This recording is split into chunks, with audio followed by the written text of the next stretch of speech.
la réalisation de la piste qui mène à Bélé, les habitants de cette localité, les femmes en particulier, peuvent à présent obtenir des denrées, comme des légumes, qui pendant longtemps n'ont pas figuré dans les marmites.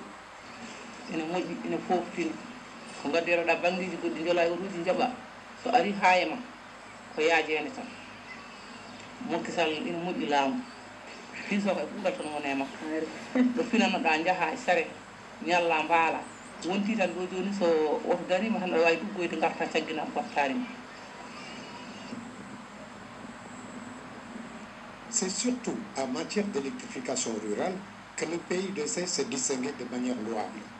En effet, avant son lancement, seuls 50 villages étaient électrifiés par an au Sénégal.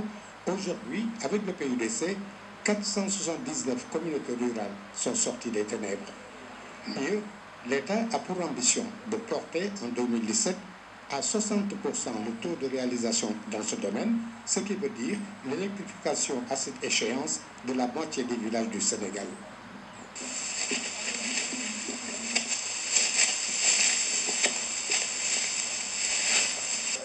Dans sa lettre de mission, le programme d'urgence de développement communautaire n'a pas à intervenir dans la riziculture, mais de manière exceptionnelle, il a mis à la disposition de la Société d'aménagement des terres du Delta, SAED, des motopompes afin de permettre à cette société d'accroître sa productivité dans la perspective de l'autosuffisance alimentaire en riz que vise le président Macky Sall.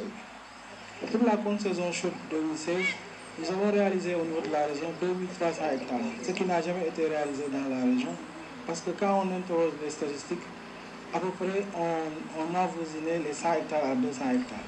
Donc rien qu'avec l'apport de 50 groupes motopompes, ça nous a permis en tout cas de faire un facteur multiplicatif de 6. C'est-à-dire on est passé de la contre-saison 2015 à 400 hectares et cette année nous avons réalisé 2300 hectares. Pour l'hivernage 2016-2017, nous projetons 10 000 hectares. Et ces 10 000 hectares sont adossés à la contribution des 148 motopompes, groupes motopompes que le PUDC doit mettre à la disposition au niveau de la région.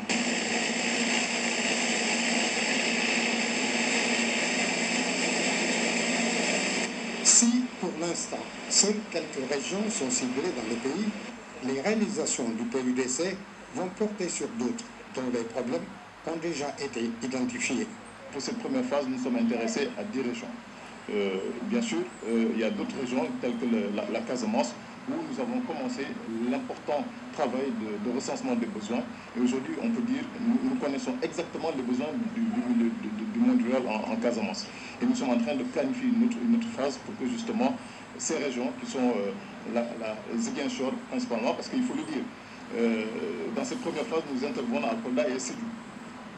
Mais à Ziguinchor, nous sommes en train de faire la planification pour que dans la deuxième phase, qui est pratiquement finie d'être planifiée, nous puissions commencer donc, des travaux sur l'ensemble des composantes qui concernent le PUDC.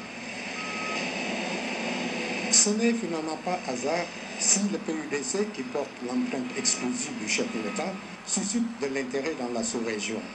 Le Togo, qui s'en est inspiré après un séjour au Sénégal, a déjà lancé son programme avec le PNUD, tandis que le Niger, le Ghana et le Tchad sont en voie de finalisation.